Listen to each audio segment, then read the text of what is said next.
Well, hey there. Welcome to another day on the old interweb. Look what we found in today's Boondock Finds.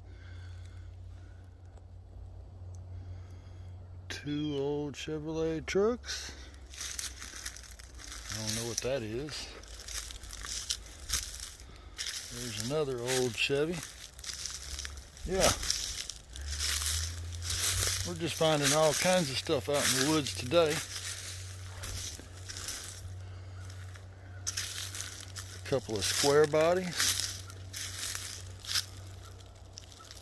More vehicles behind. You never know what you're going to find out in the woods. This is crazy. Y'all follow along, comment, like, and subscribe. We'll see y'all later. Locust Farm and Fab Shop. Come on with it before you forget it.